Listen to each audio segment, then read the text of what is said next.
Yung araw guys, ayusin ko na nga pala yung bago natin magiging pwesto. Naks naman, di ba? Grabe Nes, may bago na ulit tayong pwesto. So yun nga guys, ay bago nga pala ang lahat guys. Ito na nga pala guys, nakapwesto na nga pala kami dito ng halo-halo. Bali wala pa kaming mangga ngayon. Ito nga dahil nga pala sa may bagyong Christine, ay nga nahirapan nga pala mamitas yung mga namimitas ng mga mangga. Kaya ito nga pala halo-halo na muna ang bibenta namin. Then maya lang din guys, umalis na nga rin pala ako sa pwesto na pagkaayos nga pala ng lahat. Pagkaayos ng mga gamit. Dahil meron nga pala akong ayusin para nga pala sa may bago nating magiging pwesto. Naks naman oh. Grabe na eh. Shoutout nga pala dito kay Kuya JR. Bali first step nga pala na gagawin ko guys, pupunta na nga pala muna ako dito sa center. Pumunta nga pala ako sa may health office. Bali ang gagawin ko nga pala, kukuha nga pala ako ng sanitary permit. Kailangan ko muna magpa-picalysis at saka magpa-x-ray. Bali dito na nga pala ako sa may Malasi nagpa-x-ray, nagpa-picalysis. Yung result nga pala ng x-ray ko guys, babalikan ko nga pala ng 2 hours. Habang nag-aantay ako ng 2 oras, ayusin ko na nga pala muna yung iba kong mga requirements. Bali pumunta na nga pala muna ako dito sa munisipyo guys, kukuha na nga pala muna ako ng sedula. Sa pagkuha ko ng sedula, may mga pinilapan lang ako, tapos nagbigay nga rin pala ako ng PhilHealth ID. Bali ito nga pala ang munisipyo ng San Jose City, Nueva Ecija. Ito nga pala yung itsura ng mga pailaw dito guys, sobrang liwanag dito pag binuksan na to ng gabi. Katapos ko sa munisipyo guys, pupunta na nga pala muna ako dito sa may barangay Epi Marcos. Dahil dito nga rin pala ako nakarehistro at isa rin akong batang Epi Marcos. Naabutan ko nga pala dito sa loob sila nga pala Kagawad Gualdo at saka si Kuya Jerry at iba pang mga kasama nila rito. Thank you po Kagawad.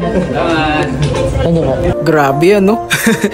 Grabe na. Sa negosyo, sa pagbebenta, hindi lang pera ang puhunan mo rito. Kaalaman, effort, saka oras. Bali dumaan na nga pala muna ako rito sa pwesto. Bago ako pumunta rito, katatapos ko nga lang pala magpa-develop ng picture dahil kailangan nga pala ng 2x2 tapos 1x1. Pinaserox ko na nga rin pala yung picture nga pala ni Graviness cart na ating gagamitin sa pagtitinda sa may bago nating magiging pwesto. Uy, naks naman. Malapit na nga rin pala maubos yung halo-halo natin dahil ito na nga lang pala yung leche plan. Then bumalik na nga rin pala ako sa may x-ray ko tapos picalysis. Then ito nga guys, ang bilis, nakuha ko na nga rin pala yung resulta at napakababait pa nila rito. Maraming salamat po. At bumalik na nga rin pala ako rito sa may City Health Office. Shoutout nga pala dito kay sir, kapapanood niya pa nga lang daw ng video ko nung nag-judge ako sa Lupaw. Naks, maraming salamat po sa suporta. Then nandito na nga rin pala ako sa pagkukuha nga pala ng sanitary permit. At ito nga pala pinaserox ko na picture ni Graviness. Then ito nga pala guys, magbabayad na ako dito sa may cashier para makuha ko na yung sanitary permit ko. Naks naman oh, sa mayor's permit naman na tayo. Habang papunta nga ako sa may parking, ito nga pala may tumawag sa akin, sticker daw. Naks naman, maraming salamat po sa inyong suporta. At oo nga pala guys, ito nga palang bago nating motor, ang ipapangalan ko na nga pala ulit dito ay Goldie. Bale, ito na nga pala si Goldie ngayon guys. Kumbaga si Goldie in-upgrade lang natin. Then may mga project din tayo sa kanya. At syempre saka na muna yun, bali unahin na muna natin yung mga dapat unahin ngayon. Hello po.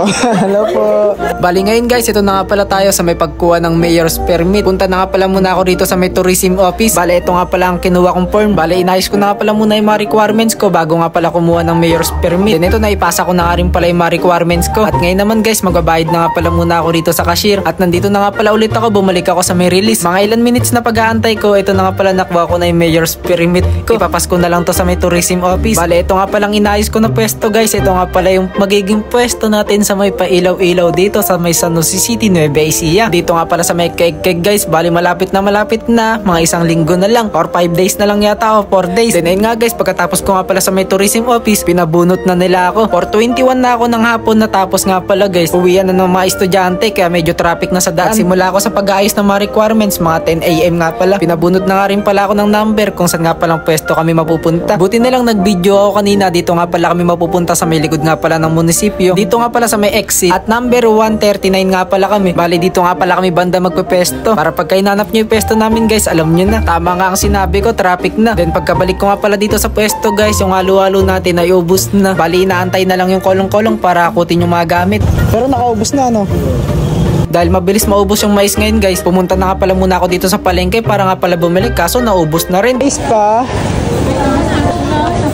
Kaso naubos na nga daw yung mais nila. Kaya bukas na lang ako ng umaga bibili. Mas aagahan ko na lang bukas. Then nandito na nga rin pala si Jack. Tapos nandito nga pala sa labas yung pamangkin ko. Bumili nga pala ako ng ubas. Eto nga, pagkakita niya yung kinakain niya, binitawan niya na lang bigla. Eto, takbo na siya papunta sa akin. So yun guys, sabi ko lang din, tulad mo lang din ako, gumagawa ng paraan para mabago ang takbo ng buhay. Bali hanggang dito na muna itong video natin na to guys. Maraming salamat sa inyong pagsama. Next naman, diba? Grabe Nes!